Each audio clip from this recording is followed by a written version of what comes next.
What are some of the negative associations that people sometimes link in their subconscious mind to money that keep them from literally attracting it? Or they start to attract it and then their brain gets scared and says, oh my God, this might lead to pain, and then sabotages it.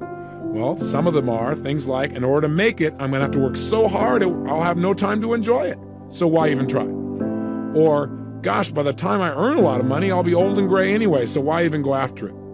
Or, to make money, you gotta be really smart, and I'm not smart enough. Or, to make money, you have to take advantage of other people, and I could never do that. Or something like, well, gosh, if I made money, I wouldn't have any time to be with my family. Or if I made a lot of money, people will start judging me. Or if I make a lot of money, well, then I'll just have to pay more taxes, and then the IRS will be after me, and then what'll happen? People usually worry about these things, and people have no money at all to start with. They knock themselves out of the game before they even get to bat. Or if I make a lot of money, I probably won't be as spiritual. I'll get sucked in. And of course, I remember reading the Bible, it said, it's easier for a camel to get through the eye of a needle than the rich man to get into heaven. And gosh, it's hard for camels to get through needles. Classic misinterpretations like that cause people to live in experiences of lack. And I don't know of any place in the world where when people feel like they're living in lack, where they feel like they don't have enough, where that encourages the highest level of the human spirit to come out on a consistent basis. Now, I might be wrong about that, but I gotta tell you, wherever I see lack, I see crime in mass. Wherever I see lack, I see people trying to escape with drugs. Wherever I see lack, I see people taking advantage of other people and making it okay, justifying it by, well, I had to survive. I don't think lack brings out the best in the human spirit. I think when we have abundance, what happens is we stop focusing on ourselves and how we're going to survive. And we have enough to start focusing on who we really are, which are human beings or spirits that are here to contribute. And I think when you're in a position of trying to survive, your focus is on you. When you've learned to handle that message, when you really know you've got your act together and you don't have to worry anymore, it's much easier for people to look at how can I contribute to my fellow man. Now, I'm not saying that you can't come from a position of lack and be a contributor. So I'm not saying money's the only answer.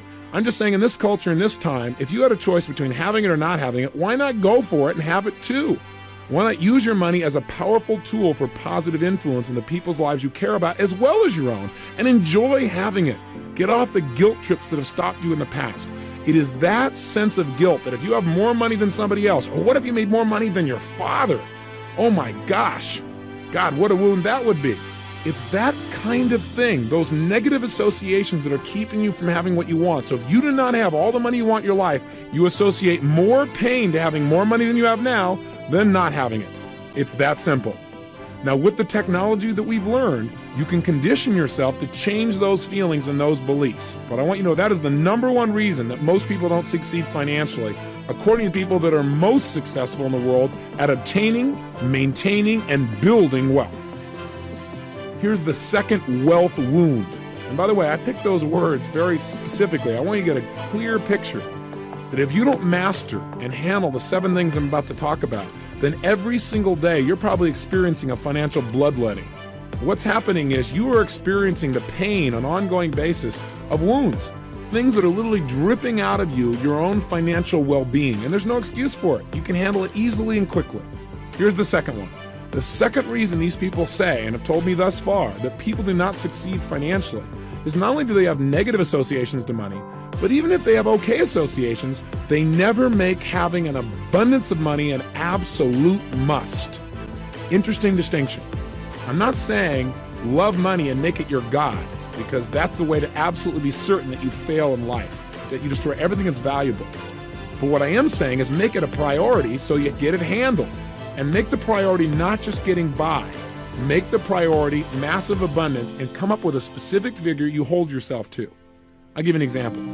People who consistently stay at a specific weight, who are once fat but really stay thin and they don't really vary a whole lot. In modeling these people, I found that they have certain things in common. Just to give you an idea or a distinction, the one thing that they all have in common is they have decided upon an ideal weight, a weight that they must be at. And they have a specific amount they can vary, and it's usually small. Let's say 2 or 3 or 4 pounds, maximum. If, for example, they say, I'm going to weigh 235 pounds, and all of a sudden they creep up and they see they're 238 pounds, instantly they do whatever it takes to get back to 235 because 235 for them is a must. Do you follow me? The same thing has to be true for you financially. You've got to have a certain level of finances that you must be at. And if you ever vary, you've got to do something about it immediately. Otherwise, you get caught up in what we call Niagara's current, right? Where day to day, you just get caught up in making a living and doing things and putting things off, and it doesn't happen.